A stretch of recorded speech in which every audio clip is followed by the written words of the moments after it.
to do something and then something happens. Well, I, I'm not sure if somebody's talking about me out there. Oh no, wait a minute. Oh no, I've got the wrong thing. I've got an itchy nose, which does that mean I'm going to be vexed? I refuse to be vexed today by anything. Good morning, good morning, good morning, everybody. And welcome once again to Rosemary's Story Time. I'm itching all over. I've got an itchy nose and there we are. Anyway, do you think somebody's coming by, someone from the spirit world is coming by to tickle my nose with a feather or something? What do you think? What do you think? So, first of all, I'd like to say good morning to my spirit guide, Grey Eagle, who, as always, thank goodness, is standing to my right side. And I would also like to say good morning, Chris. Good morning. Good morning, Rosemary. Good morning, everyone. And how are you today? I am fabulous. Good. So, I just was checking because I don't know if LJ's listening right now, but if you are, my lovely, happy birthday to you, happy birthday to you, and so on and so forth. I'm not sure how old you are today, but uh, my lovely LJ has not been feeling too good. I hope you're feeling great today, my sweetie, and I hope you're having a wonderful day. I know it's early, but I hope all of your children are bringing you lots of gifts. They're bringing you lots of good food. They are bringing you party hats. I hope somebody thought to make you a birthday cake. And I just really, really hope that you're having a fabulous and a wonderful day on this, the 13th of March. Now, as we were talking about this, and I was saying to Chris, I must remember to say happy birthday to LJ. As we were talking about this, it occurred to me that it's somebody else's birthday today also. And funnily enough, I had to think for a minute. And I said to Chris, I know it's somebody else's birthday. Who, who else has a birthday today? Can't believe that I had to think about it. It's my daddy's birthday today too. Algie, I didn't realize that you and my daddy had the same birthday day. So it's my daddy's birthday too. So if he's listening, which I'm sure he is, happy birthday to you, daddy, and so on. So, we always have to remember, don't we? With our loved ones in the spirit world, we always remember to say happy birthday to them, or happy Christmas, or happy Easter, or whatever it is you say, whatever celebrations you have, it is important to include them in the celebration.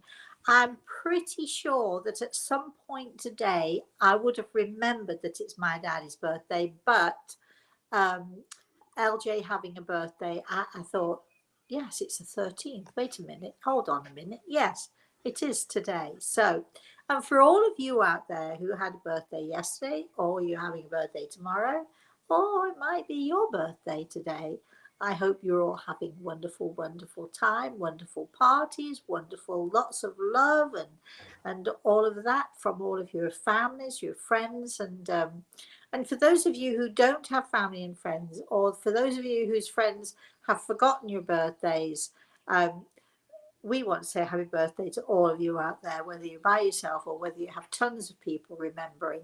Just remember that those in the spirit world never forget our birthdays ever. They never forget the day that we were born, and they never forget to celebrate with us. Now, Chris, would you like to say happy birthday to LJ too? I know you would. Absolutely. We love you, LJ. Happy birthday. Hey, Rosemary.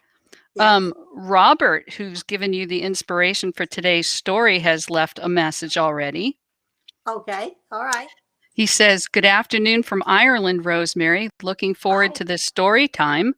I am a nurse and working night duty this week, but I am out of bed with a cup of rosy tea and listening in. It's lovely Oh, to good. connect." Oh, good, good. Well, Robert, hi to you. And just let me say to Robert and all of those of you out there who would like to know a little bit more about different aspects of mediumship, one of which I know Robert is interested in, which is rescue work.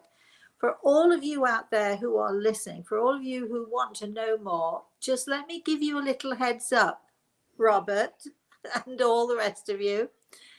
Whatever I tell you, whatever we discuss, it won't be enough. I'll start to tell you, I'll tell you all about different things, but then, you know what happens? But then what I tell you will trigger another dozen questions, which will trigger another dozen questions.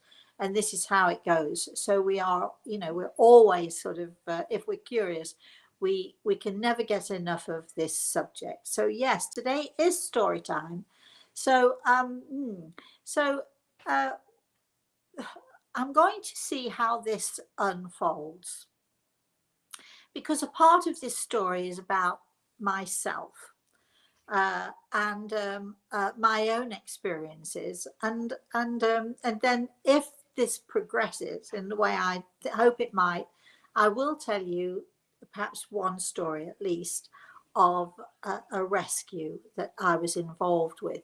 Now, some of you are thinking, what is a rescue? Well, before we begin the once upon a time, wait a minute, no, let's do, no, let's do once upon a time, because as you all know, all good stories begin once upon a time. So once upon a time, there was a little English girl, not so little, 5'6" tall, that's me, who came into this idea of mediumship. Now, the story is not about how I came into it. And if you want to know more about all of that, you can read The Eagle and the Rose, and that can tell you a lot. And there will be times during our story times when I will tell you more and more about my experiences beginning with mediumship. But when I first began with mediumship, I didn't really know what it was like, or what to expect, and what did it mean anyway? What did mediumship mean? Now, years ago, sort of, we're going way back in time. There were many people who had the ability to communicate with those in the spirit world. We call them dead, but we know they're not dead, really, don't we? And so I did know that that was what was meant by mediumship, because you are basically, the medium is the conduit, simply the conduit between those in the spirit world and those who are on this side. So that is the basics of mediumship. Now, if you let's look at a doctor, right? If you say to your friend, I'm going to see a doctor, the friend will often say, what kind of doctor is he? And we have no trouble understanding that there are doctors who are GPs, general practitioners. They're the ones who deal out the medicines and they deal out the pills, and they listen to you, and they, listen to your symptoms and so on and so forth. And then when it gets to be sort of a little bit more, there needs to be a little bit more expertise, they'll send you to someone with a little bit more expertise. So if you look at a doctor, you have, the general GP, you have then the surgeons, you have the children's doctors, you have keep going, you have those who attach limbs, and now we have those who actually can actually sort of put a new heart in you. We have all sorts of doctors running the gamut, all with their own different skills, and some doctors with many skills. They have different skills. In fact, there was a doctor who Samantha once went to. He was a surgeon, but he was also, what is it when people deal with blood? Anyway, he was one of those. So he had a variety of different skills as a doctor. And it's the same with mediumship. So you get some mediums who are like the GP. They can give you the basics. They can perhaps hear, or they sense, or whatever it is, or they feel something. They have a knowing sense of whatever. Years and years ago, we didn't used to call them mediums. We used to call them psychics, or we used to call them, even before that, fortune tellers. Now everybody seems to want to be a medium, and it is the correct term. If you are connecting in any way whatsoever with the spirit world and with those who are on this earth, then you are that medium. You are that conduit that goes between the two worlds. Then you've got physical, people who do what they call physical mediumship, which is, being able to move objects, let's say, or they are able to, let's say, somehow create apports. An apport is a physical gift which is sent from the spirit world.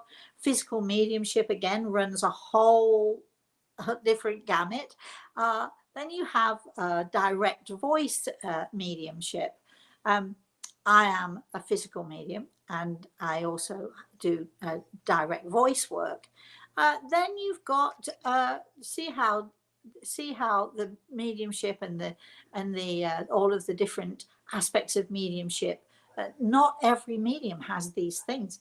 In fact, maybe a medium only has that one basic skill, or maybe a medium has 2 skills or 3 skills or whatever it is. Clairvoyance, seeing, being able to see further than the ordinary vision. Clairaudience, being able to hear further than the ordinary hearing.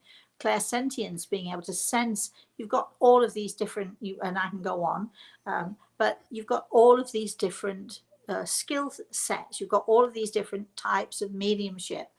I happen to be both clairaudient, clairvoyant, clairsentient, all of the above. My friends call me a clever clogs. I just have the ability to be able to hone in, to tune in.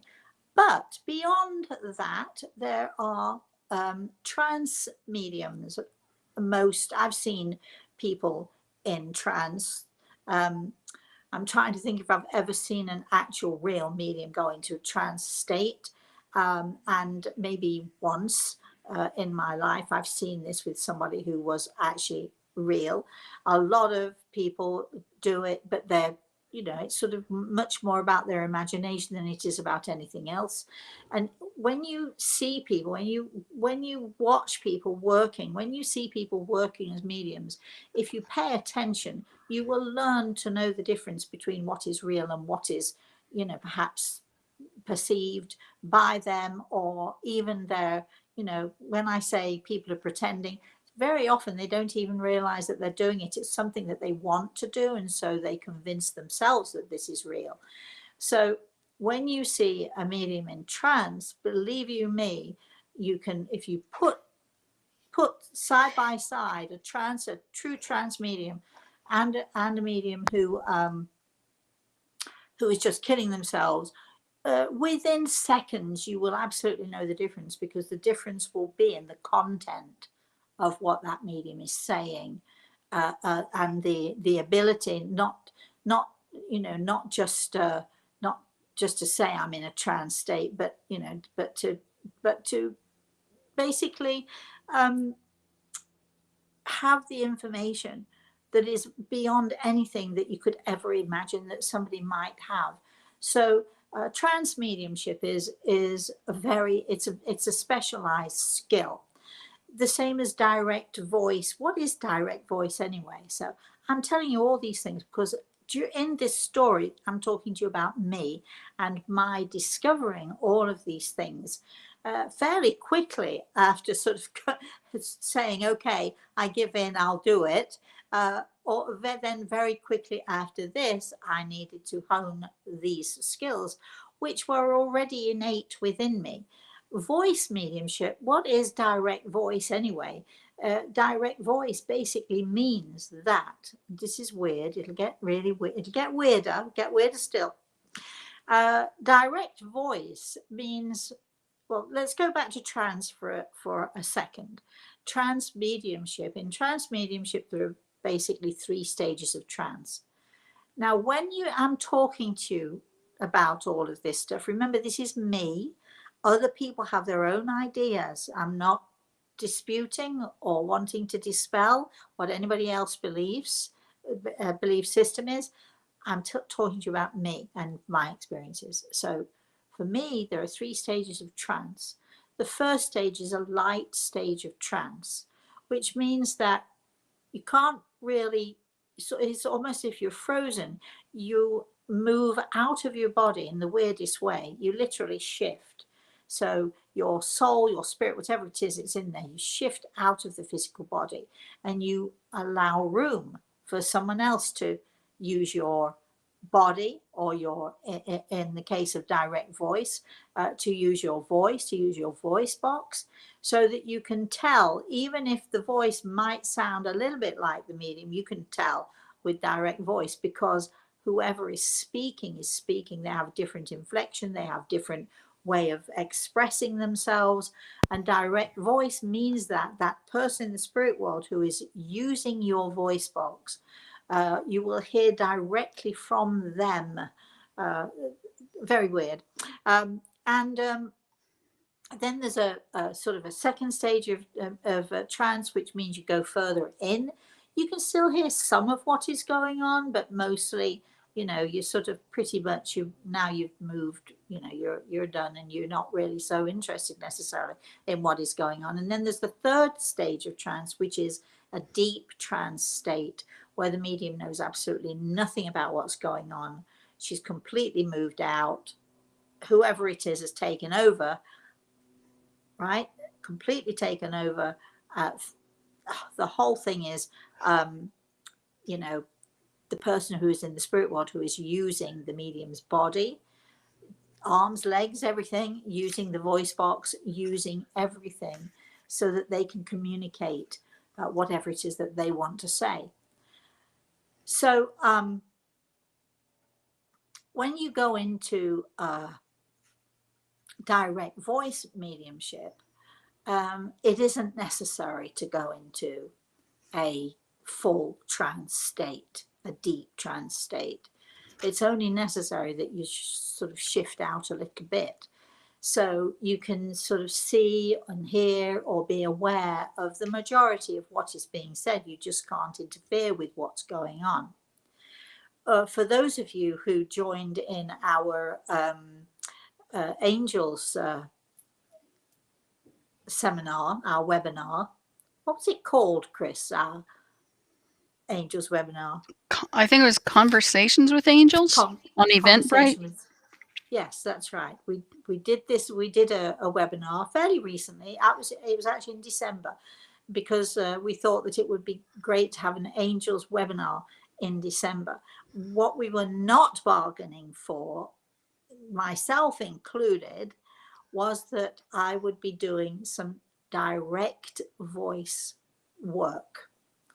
What that means is that Grey Eagle was there with me, and usually I talk a lot, as I'm doing now. I'm always listening to Grey Eagle, and what he's having to say to me is laughing at me when I say that. We go back and forth in this way. But for the first time in many, many, many years on a public stage, Grey Eagle, we worked with me in direct voice communication. In other words, I slipped out, he slipped in. In other words, I moved and allowed him to use my voice, allowed him to use my voice box. What was that like, Chris, from your point of view? Because I don't think you'd ever seen that before. I know we've had many, many comments from the people who came to that angel webinar, but what was it like for you to watch briefly? Because I'm in the middle of this storytelling thing here. Well, it's like you said, Rosemary. There is a certain tone that you have from your voice box, but when Grey Eagle came through, the voice inflection was far different. You could hear the differences between your voice and his voice. Yes, so that we had that experience, and for those of you who joined us on that webinar, we've had so many people saying, can you do it again? Will you do it again? And we are going to do it again. We will do it again, because Grey Eagle has every intention of doing this again. And in fact, I'm not promising that it's going to happen when we do our webinar, the next webinar that we do, but certainly Grey Eagle will be there, and we may do some direct voice work. Now, okay, so explaining all of that, so here I am, I'm learning all of this, not only learning it, but I'm experiencing it as well. And I have to say that the very first time that I ever went into a trance state, I did not want to do it, because I'm a bit of a control freak, really. I like to, not so much, I don't care about controlling anybody else, but I do like to control what's going on with me. And I do like to make sure that I'm safe, and, especially when I'm working. But anyway, this whole thing is for another story. Just suffice it to say that I went into this trance state.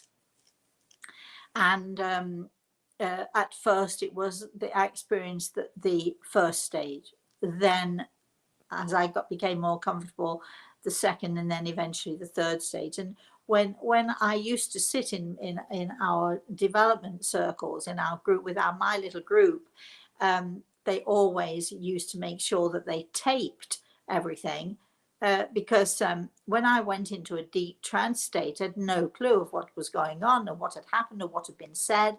And I wanted to know. I would start, why would everybody else experience it, not me? Now, when we do rescue work, there is a necessity to go into a trance state. Let me say why some people, it's very rare that we need to do it, but why some people do need the experience of of being rescued. Now, the amount of people who pass into the spirit world who need rescue work is such a minimal percentage. There's no need for mediums to do this work. There are other ways to help people. There are other ways to encourage people to go from this earth plane forward. But occasionally, very rarely, but occasionally, and especially when someone has passed in a traumatic way, in a very traumatic way, or a difficult way, sometimes the need for a trance medium, for a medium who works in rescue work, is necessary. But let me tell you that for the medium, it is a tough job. Even though she or he is in a trance state, moving out of the body, you would think, well, what does she have to do then? But it is exhausting physically. You feel the effects. It's exhausting emotionally, because you feel all of the emotions of that person who's using your body. You're feeling it, especially in the first and second stages of trance. In the third stage of trance, as I've already said, you don't know anything. It is still exhausting, though, and trance work is still exhausting. And most people these days don't do it anymore. I suppose there's no need for them to do it anymore. All right, so here I was. Here we're now beginning the story proper, having all those explanations. Have I confused you completely yet, everybody? Are you scratching your head thinking, what is she talking about? We will, as we go along with our story times, and we have questions from people. I don't know, Robert, if you're confused by this yet, but we will be taking more questions, and there will be more explanations, because I would really like to explain to people and to educate people on the different types of mediumship that there is. You're not just a medium is a medium is a medium. No, the difference is a GP to a heart surgeon, to a plastic surgeon, to I think about my brother, who he was lucky enough to have a surgeon on hand when he had an accident, and they stitched his foot back on, so all the nerve endings together. I mean, there are so many different skill sets with the surgeon, and there are also so many different skill sets with mediumship too. So, so at the risk of confusing you, here I am, and I'm in our group, very well protected by the people that I'm with, who know a lot about this subject, and who know how to make sure that that I'm okay. Because I was going to start talking about ectoplasm. That's for another time. We'll talk about that maybe next week a little bit, or maybe the week after, you never know. But anyway, so we have to make sure that the medium is safe, well, not too taxed, not too tired out from this experience, but nevertheless. So here we were on a particular Friday night, and I had gone into a, let's say, a light trance state. I could feel myself going in, and as always, even though I'd accepted that I am a trance medium, it was always something that I struggled with, because I really didn't want to not know or to be out of control or what have you. But then there's this point of, do I trust? And of course, always trusting Grey Eagle, and learning more and more as time went on to trust him. So here I am in this trance state. I'm going to say sort of light to medium trance state, where I could feel myself shifting, moving. If you like, for those of you who've had an out-of-body experience, it's a little bit like that, similar sort of thing to that, and you can feel yourself literally shifting, your spirit self, the etheric body, moving, sort of moving out. You're still there. It's almost like you're standing to the side of yourself, watching what's going on, listening, hearing what's going on, but not being able to do much about it. So here we were. And this was one of my first experiences of rescue work. And in my trance state, my semi-trance state, I saw a little girl. And I could see her sort of, it was as if I was looking sort of down a tunnel. And I could see this little girl part way down the tunnel. I'm going to say she was maybe 6 or 7, something like that. Extremely precocious. And I could hear her arguing with people, even though I was looking, seeing her, sort of part way down the tunnel. She was much closer to me than the other end of the tunnel. And I know that there were people in the tunnel with her trying to persuade her to come with them. Very quickly then, we could see why this child needed our help. Very quickly, we could see why this little girl needed to be rescued.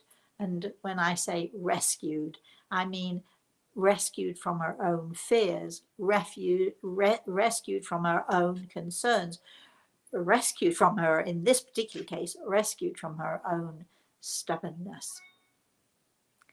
So now, as I'm looking at this little girl and realizing what is needed and what is necessary, instead of worrying about the fact that I was in a trance state, instead of worrying about the fact that, that I wasn't sure if I wanted to do this, I just got on with the job, because as Grey Eagle knows, and as those in the spirit world know, they can catch me. If it's got to do with children, I'm in, no matter what, if it's got to do with children, and particularly the rescuing or the helping of children. I'm right there. So I was listening to this little girl, and I didn't see who she was arguing with, but I could hear her strident little voice, "I'm not going, and you can't make me." As I've said, she was extremely precocious little thing. So now it was my job to call out to her and to try to encourage her to go with, as it turned out, with her angels. And she was stamping her feet. She was refusing to listen to anyone. And over again, she kept repeating, "I want my mummy. I want my mummy. I'm not going, and you can't make me, and I want to go back to my mummy." Now, let's move away from this experience for just a second, because I'm going to give you the background of this little girl, which we found out later as we went along. This little girl was born with defective lungs, and years and years ago they didn't have all the stuff that they have today. Often kids, if they couldn't breathe or if they had trouble breathing, were put into a machine that was actually called the iron lung. And it was like this huge big machine, a little bit like a spaceship but laid down, and the the top would lift up, and uh, the the person who was had to go into the lung machine lay down in there. They closed the lid, and somehow the child was given oxygen, or not just the child, but many adults went into these things as well. But in this case, this little girl had been in this iron lung on and off for most of her life. Consequently, her parents, her aunts, her uncles, her everybody who she knew had totally spoiled her, given her whatever she wanted, whenever she wanted it. And so she became this precocious little thing who thought that all she had to do was ask and she'd get it. You've met kids like that, right? So I've met kids like that. Then they meet me and they're not happy to meet me because I'm not one of these who gives to kids all the time. So here we are facing this precocious little thing who's saying, I'm not going and I want my mummy. And she wasn't crying, she wasn't upset, but she was obviously very afraid. And she was obviously trying to get back to her mummy, who she knew would be the one person who would care for her and who would protect her. Now, having said all of this, I'm hoping that you get through this story that she has now passed into the spirit world, but is refusing to move on, to move forward. She's standing in that tunnel saying, I'm not going anywhere and I want my mummy. And if you can imagine a 6 or 7 year old in that situation, she must have been absolutely terrified. And the only thing that helped her was her precociousness, was her ability to stamp her feet, and her anger and her frustration and not getting her own way, was helping her to deal with the fear in this way. Of course, her parents had no idea that this was going on. No one had any idea of this going on except this little girl's angels, except Grey Eagle, except God, except all of those people who loved this child and who were trying to help her. So I realized very, very quickly that it was my job. Here I am to rescue this child, from this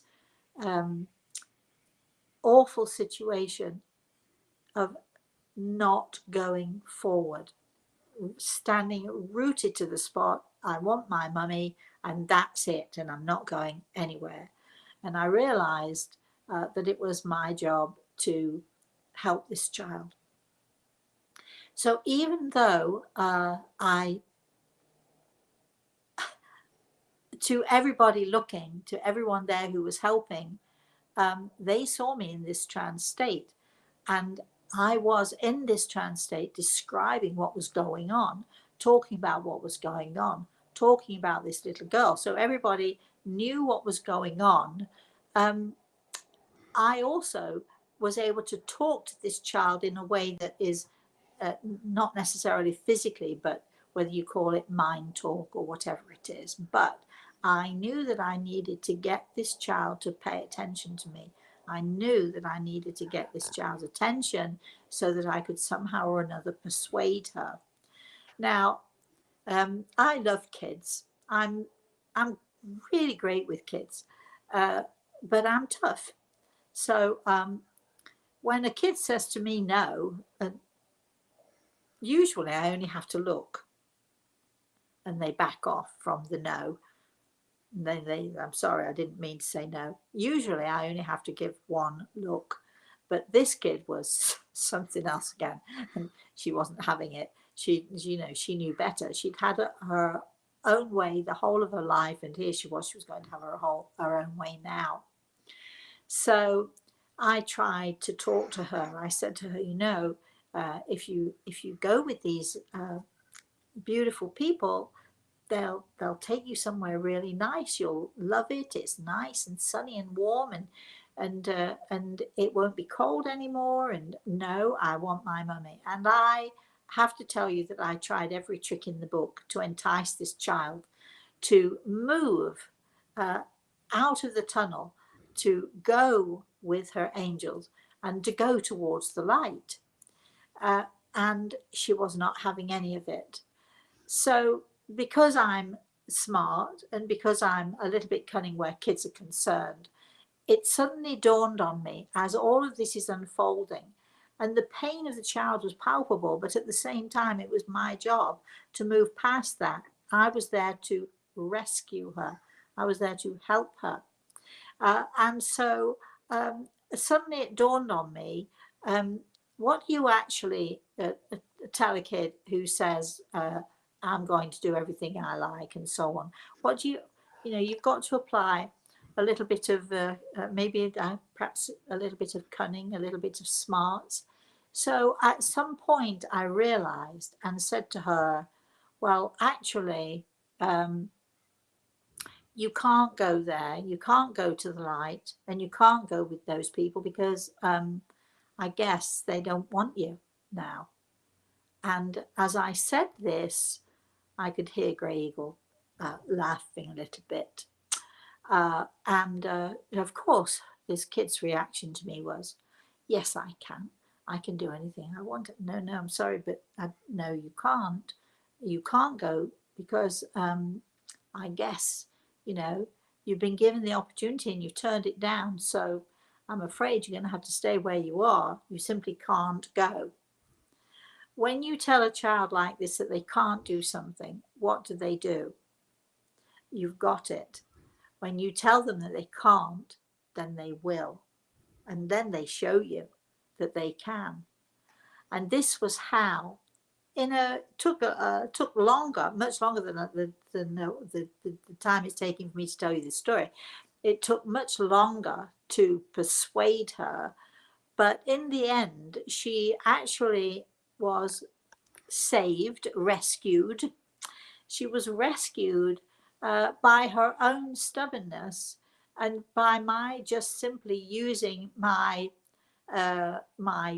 ability to, let's say, to trick her, to persuade her that she couldn't do a thing, that she could. Sorry, but I know you're used to having your own way all the time, but in this, you can't have your own way. You can't go because they're going to close a tunnel. Sorry, you can't go down there anymore.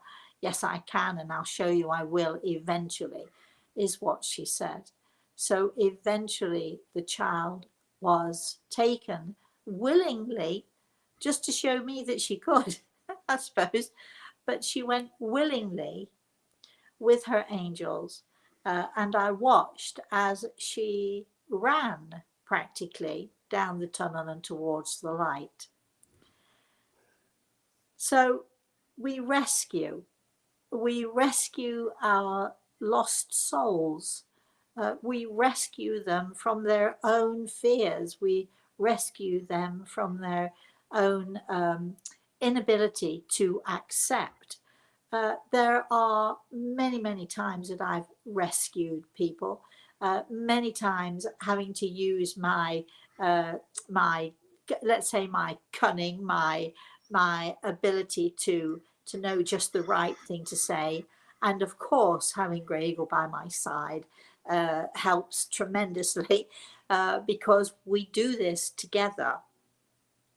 Now, for those of you who are listening to this story who have had someone pass in very tragic circumstances and you're wondering, oh my goodness, are they stuck? The probability, the chances of a person being stuck, a child, an adult, whoever, even our animals, the probability is, the percentage is 0.00000 something percent. It rarely happens. If it happens, there are many people in the spirit world who do rescue work, and there are many physical mediums. Maybe not so many, but there are certain physical mediums who do rescue work, who are able to help in this way. Um, but the idea of rescuing, please understand that the majority of the time, 99.999999999% of people who pass are lifted by their angels immediately, are willing to go because I think also people know much more about it these days. We have an understanding, even if you don't believe, you know much more about how the spirit world works, and you know you're much more willing. We're much more willing to go to the light. We are not so afraid anymore because we talk about this subject openly. Now, after this particular experience with this child, I have to say that I was both elated and also exhausted. And as I came around and as I sort of came back into myself, there was a tremendous sense of achievement because we had helped a lost little girl. We'd helped her to overcome her fears through trickery or whatever. We'd helped her to face those fears and to overcome those fears and to do what needed to be done in order to save her, to rescue her from those fears and from those, from those uh, unknown things that were going on. It is easy for us, all of us, to be afraid of death. We were talking about this just the other day. I think we mentioned it on one of the shows the last couple of weeks. And I have people saying to me, I'm not afraid to die. And I can put my hand on my heart and say, well, I'm not afraid of actually dying, but I am afraid to die. And my fear stems from not what's going to happen to me, but my fear stems from I'm afraid to leave my daughter and my grandson without me. I'm afraid of watching them in pain. I'm afraid of them having to deal with my loss. And that is my biggest fear. But as always, remember, if we trust, and I trust Grey Eagle, my biggest fear in dying is that my daughter and my grandson will be, devastated. But if I trust completely, which I try very hard to do and hope I will do when it's my time, I have to trust that they will be helped. They will be rescued. They will find a way through this, because so many of us, even those of us who are on this earth plane, we need rescuing, don't we? So I know, Robert, it's not enough. I know for all of you out there, when I talk about these things, there are so many more questions, right? We want to know about physical mediumship. Don't we want to know about ectoplasm? Don't we want to know? And we will talk about it. And I will be talking about these things to you, sort of having a clear understanding of what all of those things mean. But remember, all of you, that remember this story. There is nothing to be afraid of. There is nothing for you to be afraid of as far as your loved ones are concerned, because we are all rescued in one way or another. And so that is the end of my story, the end. What do you think, Chris? I loved your explanations. It adds a greater depth and expanse to your story and what you wrote in your book. Robert says, "Thank you for taking the time to answer my question, Rosemary. It's appreciated." And then Serena has a follow-on question. How did you know that someone? Can I just say to Robert and all of you out there, thank you, thank you for following. Thank you for being interested, and thank you for posing these things to me. Thank you for asking these questions, because through these through all of you connecting with us, we then know what it is that you're interested in, and we're able to help you and to give you some help and advice on the things, on the topics that are very often so intriguing. And it's very rare that we can find a person who can talk with experience about these things and to explain to people exactly what is happening and what is going on. So it is, thank you Robert. It is my pleasure to be able to be that person who can explain clearly and in detail what these things mean. Chris, I'm sorry. Go ahead. So we No, have, who do we that's have? fine. Serena, she Good says, morning, Serena. how did you know that someone needed rescuing? Oh, well, I didn't know, Serena. don't, don't think that I'm all knowing and all seeing, because I'm not. This is why Grey Eagle is here with me. This is why, every time I give a consultation, Grey Eagle is standing there, not just helping me, but helping those in the spirit world as well. Recently, we had a connection with a young man who found it a real struggle. He was so emotional, he found it a real struggle to communicate. And had it not been for Grey Eagle and for those in the spirit world who came with him, who love him and who care for him, had it not been for them, he would have not been able to do that nearly so easily. Luckily, I have Grey Eagle. So it isn't that I know to rescue people, it's that here we are, we're in a situation. You might think I'm sitting here and I'm in charge, but I'm not in charge at all. When we did our angel seminar, I had only the slightest inkling that Grey Eagle was going to speak. I had only the slightest inkling that we were going to do direct voice. Um, I was almost, not quite, but almost as surprised as everybody else. I'm not the one who determines what's going on here. Those in the spirit world are the ones who determine it. I am simply the medium, the conduit between the two worlds. And not that I'm a puppet and have to do everything I'm told. It's not like that at all. I am a willing participant, but I am a participant just the same. So as I'm talking to you all and telling these stories, you will hear my thoughts and feelings on different things, as well as those thoughts and feelings from the spirit world. So don't think for 1 second that I knew that this was going to happen. I probably would have run the other way. But you know what it's like when you're in it, you get on with it. Chris. So Karen wrote saying, hello, Rosemary and Chris. Thank you from Karen and LJ. We are listening and we'll enjoy listening to your story. You got mom doing a little dance, and love to you. Well, I hope you came in at the very beginning, Karen, because we were wishing your mum a happy birthday. And I don't know if you heard that it's my daddy's birthday today too. So he was born on the 13th and he died on the 13th. Yes. Anyway, he actually was born on the 13th of March and he died on the 13th of April, 13 months apart. So LJ, have a fabulous and wonderful happy birthday. I'm glad that you're dancing around, and get Karen to make you something really, really good, really, really nice. I have to think about what we can cook together later on. Chris, keep going. A. Dix says that it's her aunt's birthday today as well. Oh, wow. Well, happy birthday, Aunt, wherever you are. Let's see. Pilly VC says, hi from Chile. I've been reading Hi, your Chili. books from a very young age.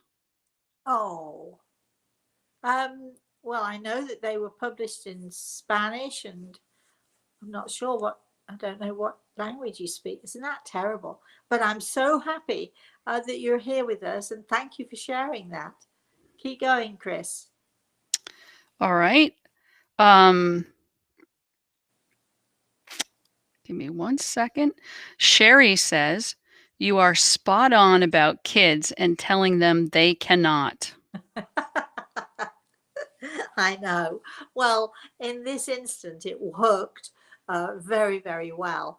I find that the more precocious the child is, and the more you say no, you can't, the more they're determined to do the right thing.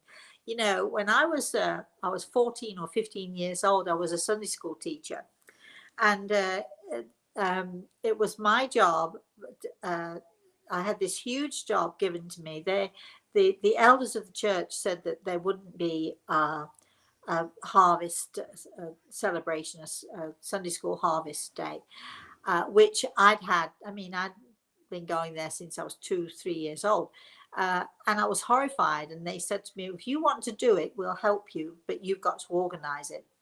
So I found myself in a room full of kids, some of them only a year or two younger than me, but nevertheless, I was the one in charge of them. And there was one girl in amongst all of these kids. And again, she probably was only 2 years younger than me. Oh boy, was she a nightmare. Talk about precocious. She was an absolute nightmare. And I was finding it very difficult to control the rest of the kids. We had to learn all these different things for the Harvest Festival. And I don't know if it's an innate thing within me. Maybe it was something I learned from my daddy. I don't know what it was, but it occurred to me. So the next week when we met, I called her into the back room with me, and I think she thought that I was going to kick her out or something. And what I said to her was, I need a second in command. Would you be that second in command for me? I gave her a job. I gave her a hat. I gave her something. I gave her something to do. I gave her something that was important. And boy, did she ever step up, and she got those kids rousted and in line in no time flat. So I think probably it's something that I did learn from my daddy, to sort of use your wiles, use your cunning, look at people and judge, what can you do with this person to make this person, sort of do not do necessarily what you want them to do, but to sort of have people join together and work as a team. And that kid, boy, I was, as I say, I think I was 14 or 15 years old at the time, and that kid stuck by my side. She thought I was the bee's knees. If you're English, you'll know what that means. If you're not English, what did you say it means? The best, the bee's knees, the best. She thought that I was the best, and we put on the most fabulous Harvest Festival. Chris. Maggie says, for years, I've written a Dear God journal, sending gratitude, questions, expressing my feelings at times. I think I hear and sense words and write them down. Even though I talk to heaven, the writing is more personal. Well, it sounds like somewhat of automatic writing that you're doing, being inspired by those in the spirit world and just opening your heart, or maybe just being inspired by your own soul to write these things. Keep it up, Maggie. Mark says, Rosemary, Gray Eagle, I've wanted to ask something about my niece's ex-husband, who is sick in the hospital, and he was screaming angry and yelling at whoever was there, and screamed angrily outward and suddenly died. Is he stuck? This was several years ago now, but in the spirit world time, it seems less. Any thoughts on Yes. this? Yes, I'm actually asking Grey Eagle, and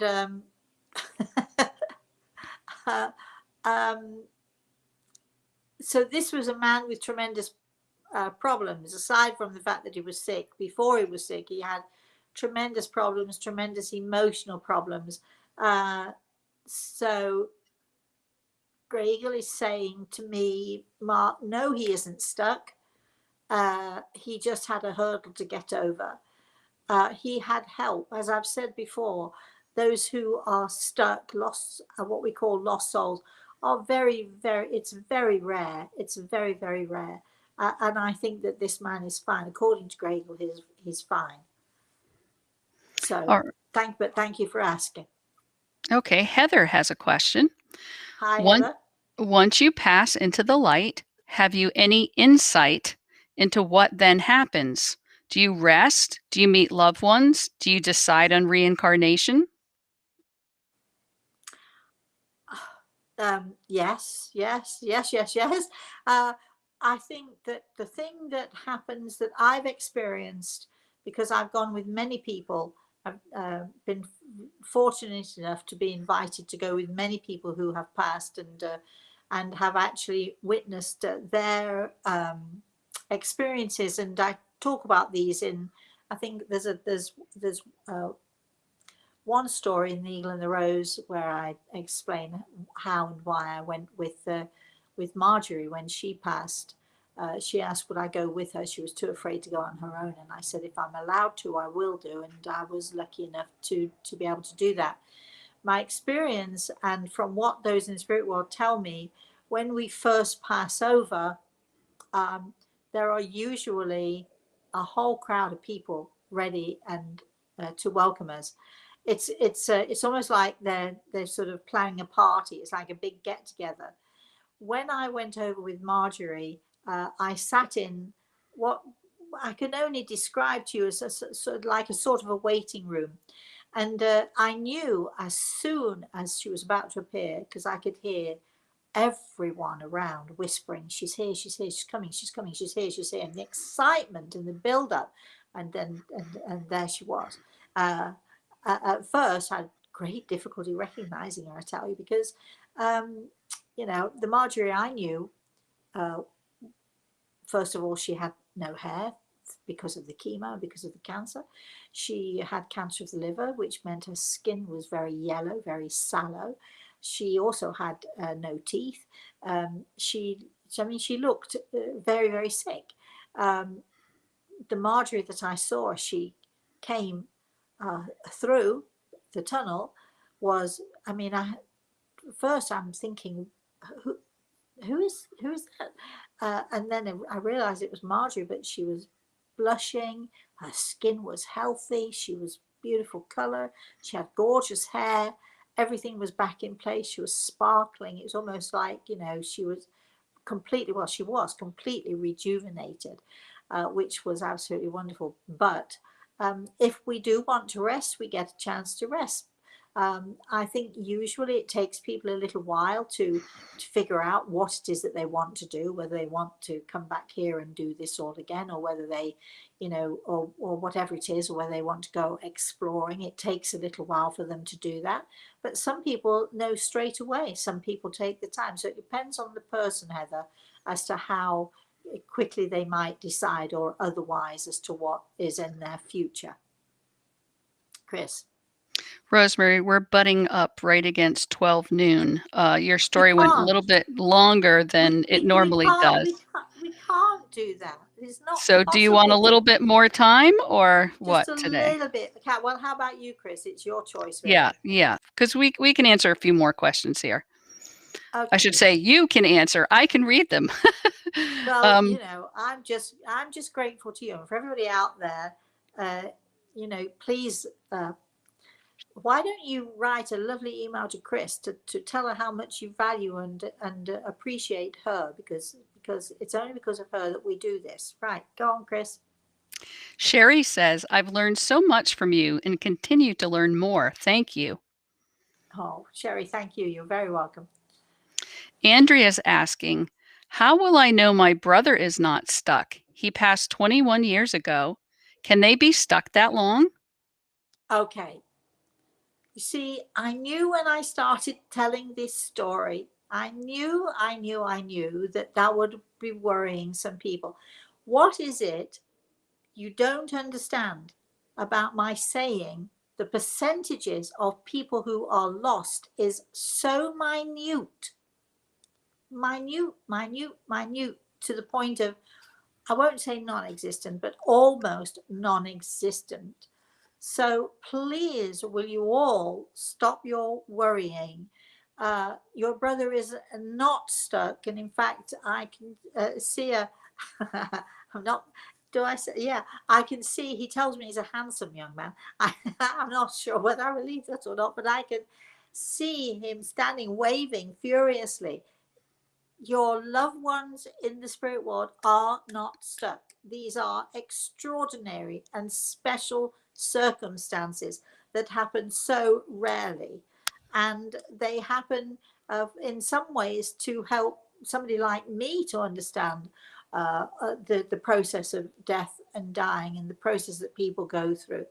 I will in the future perhaps tell you other stories about one or two people who are stuck.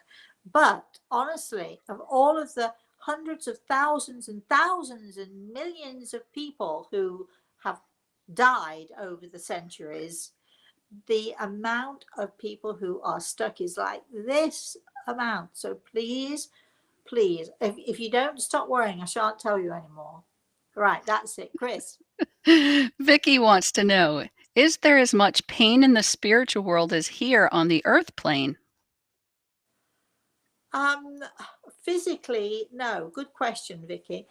Physically, no, but certainly on an emotional level, if I saw, if when it's my time to go and I saw my uh, daughter suffering or my grandson suffering, of course, there's going to be a lot of pain and a lot of emotional.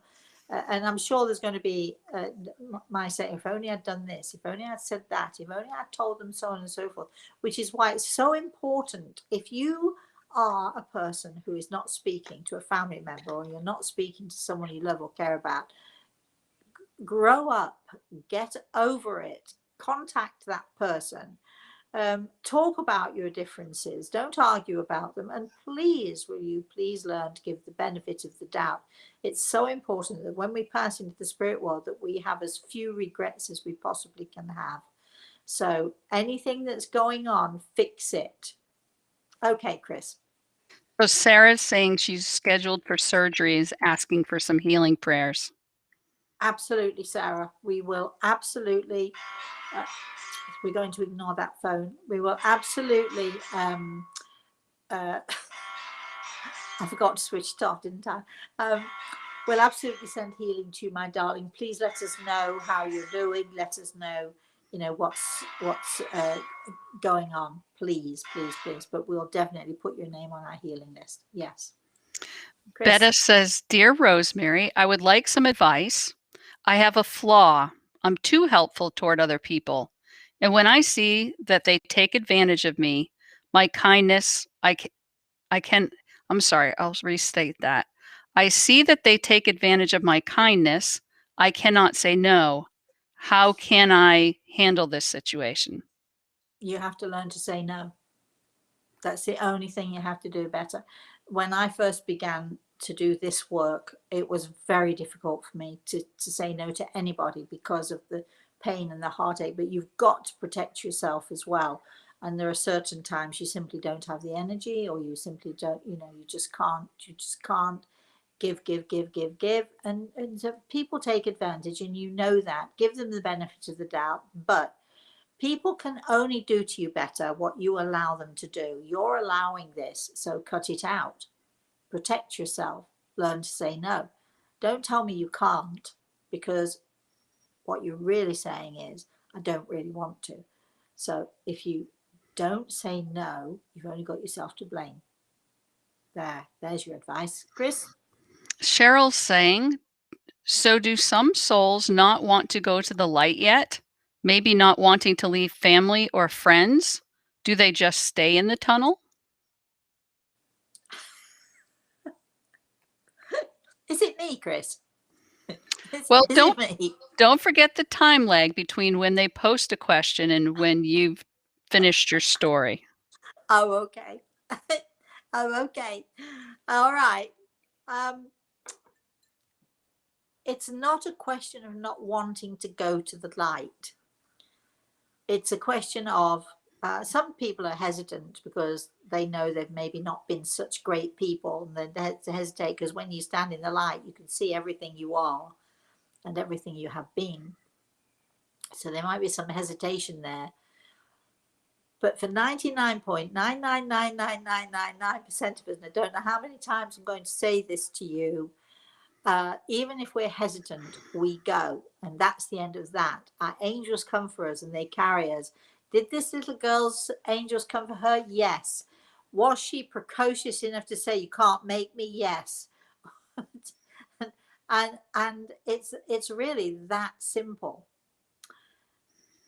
Most people, the majority, 99 point beyond percentage, go to the light. Some with some hesitation. Some choose not to. They are our dark souls. They are those dark souls who do go roam this earth. We're getting into a whole other subject here. We're moving on now, Chris. Okay. Gabriella says it's my granduncle's birthday too. He is in the Oh, spirit world, and last time I knew something from him was because you communicated with him. It was a message oh for well, me. Thanks. you're very welcome. Don't forget. Perhaps you'd like to make him a cake for his birthday and have a little celebration. I'm sure he'll be around. Chris. Stephanie says, my twin sister and I have, for a few years now, helped the spirits move on into the light. I would tell them that Jesus was holding his hands out, ready to embrace them with light and love.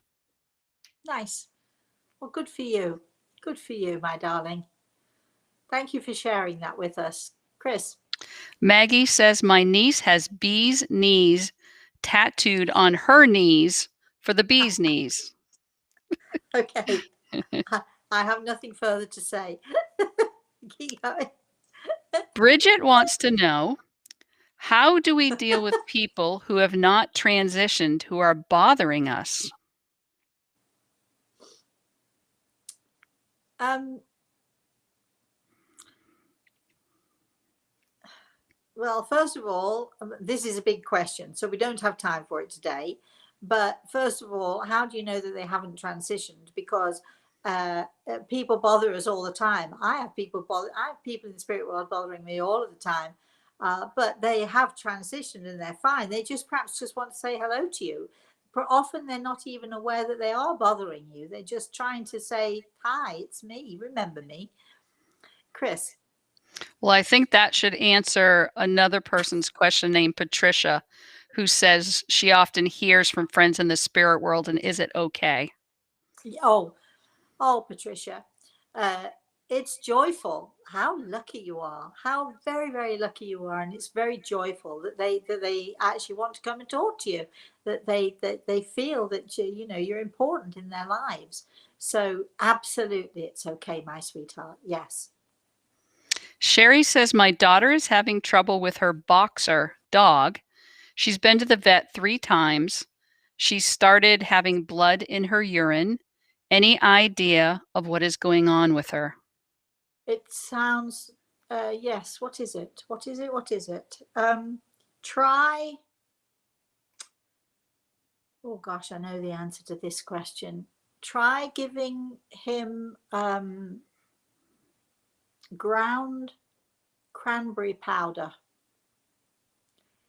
Most good pet stores will have it. You can get it in any pharmacy. Uh, my little Feather used to have the same thing. She had irritations and so on to do with the bladder, urine, and so on and so forth all the time.